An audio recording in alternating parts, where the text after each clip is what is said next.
nga tugenze mu episode yaffe ey'okusatu Kristo atugambye butereevu mu Matayo omutwe ogw'e11 olunyiriri olw'28 okutuuka ku lw'29 mujje gye ndi mmwe n'abakooye n'abazitoowereddwa n'abawummuza abaana ba Katonda nga tunatera okumalako omwaka Mukama waffe Yesu Kristo ffenna atuyita mu mbeera zonna z'olaba nga zikusibye ekitambaala ku maaso zikuzitooweredde jangu gy'ali ye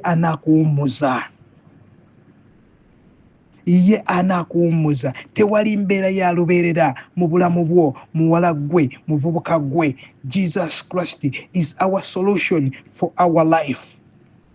Amina. Omukama atugamba atya mu Yeremiya omutwe ogwa 23 olunyiriri olwa 23 atugamba nti ndi Katonda nga ndi kumpi. Kyokka Omukama yagamba nga ndi wala siri Katonda. Katonda atugamba ali Katonda nga ali kumpi. Bulijjo Katonda ali kumpi n'obulamu bwaffe n'emyoyo gyaffe senga tumwesingira ne tumusemberera mpaawo kiyinza kutulema, mpaawo kyatayinza kujjawo, kubanga atugamba mu Yakobo 4:8 nti munsemberere nange n'abasemberera.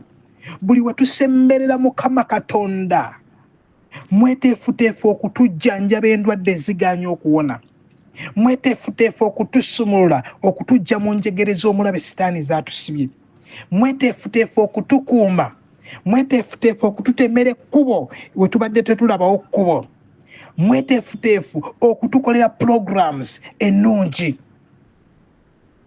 kubanga yateekateeka programs ennungi eri obulamu bwaffe. Amiina. Katonda waffe ali kumpi naffe.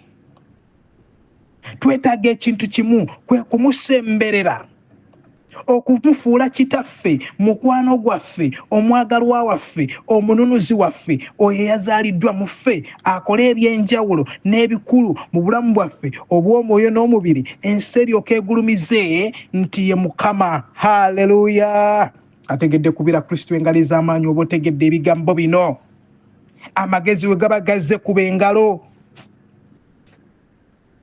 Olemedde mu bwavu, olemedde mu buwuulu, kubanga oli wala ne Katonda akugamba olunaku olwaleero nti ali kumpi naawe. Ayongera okukakasa mu Yeremiya 23 olunyiriri olwa 24 n'agamba oli ayinza okwekweka gye weekukuma nze ne simulaba, si nze ajjuza eggulu n'ensi. Wulira ebigambo ebyo ebiwooma okuzaama. Oyinza okwekweka ne weekukuma Omukama gy'atasobola kulaba. Si yajjuza eggulu n'ensi. Kati wabanga yajjuza eggulu n'ensi, oyinza otya okugamba nti Mukama biganye ebyange byesibye, ndaba sigenda maaso, ndaba tewali mbeera? Kubanga mu ggwe muyinza okuba mu bulamu okukkiriza nga toyina nsigo ya kukkiriza, naye wokkiriza nti byonna mu linnya lya Mukama waffe Yesu Kristo erisinga amannya gonna nti bisoboka. Yalinnya ku njaba ez'obusagwa. Mpaawo kiyinza kugaana mu linnya erisinga amannya gonna mu ggulu ne mu nsi ne wansi w'ensi. Akugambye oyinza okwekweka n'atamanya gye weekwese. Waba asobola okujjuza eggulu n'alimaintaininga nga buli kimu mwekiri. Amiina. Najjuza n'ensi bwe lwotyo ogamba nti nno tasobola kukuwonya. Yatuwa enkuba, yatuwa emmere, ebimera ne bikula, yatulabirira, yatuliisa, yatuwa ekirabo eky'obulamu, yatujjanjaba, yatuwonya, yatusitula, yatukolamu omulimu omulungi. Weetaaga ekintu kimu, kukkiriza Mukama waffe Yesu Kristo nti ly'ekkubo n'amazima n'obulamu nga Yowaana 14 waatugamba olunyiriri olw'omukaaga. Amiina. Weetaaga kumukkiriza olyoka otegeere nti lyekkubo erituwa direction entuufu. Kristo ye campus entuufu etudirectinga ku buli kye tulina okukola. Buli we tumukkiriza omwoyo wa Katonda, omwoyo w'amagezi atandika okutulungamya okukola bye tuteekeddwa okukola. Nakugamba mu butuufu obadde otunda butunda naye tewateekebwateekebwa kutunda butunda. Amina abooluganda. Gw'oteekeddwa kutunda mmotoka, otunda manda, omukisa gwo teguli mu manda, genda okole saluuni, buli kimu kijja kutambula. Amina. Weesibye mu kuvuga emmotoka, gwe toli muvuzi wa mmotoka, omukisa gwo guli mu kulunda, genda olunde embuzi, genda olunde enkoko, olabe omukisa gwa Mukama. Amina abooluganda. Amina abooluganda. Buli we tusemberera Omukama n'atutikkula emigugu emizito, atandika okutulungamya naki kye tuteekeddwa okukola. Ababadde batalaba ne tutandika okulaba, ababadde batatambula ne tutandika okutambula, kubanga ekisa kye kya mirembe gyonna.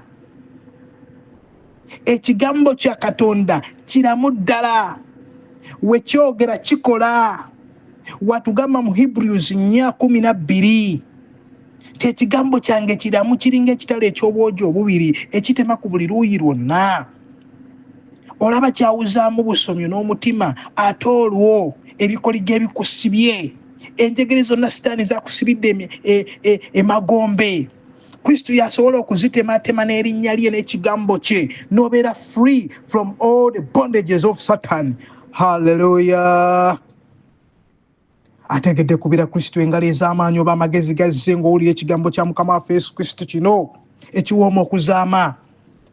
Njagala okubagumya n'okubazzaamu essuubi nti mu Kristo mwe muli ensibuko y'obugagga bwonna bwe twetaaga. Amina. Mu Kristo mwe muli byonna bye twetaaga. Tewali woyinza kubisanga. Wagamba nti mujje gye ndi abakoye n'abazitoowereddwa n'abawummuza, manya ategeeza kyagamba. Amina abooluganda.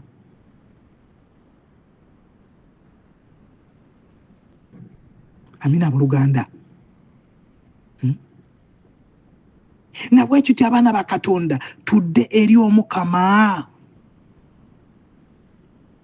Tudde eri Omukama tumusemberere, naffe anaatusembera tulyoke tulabe omukono gwa Katonda nga gukola ebyo bye tubadde tulowooza nti tebisoboka.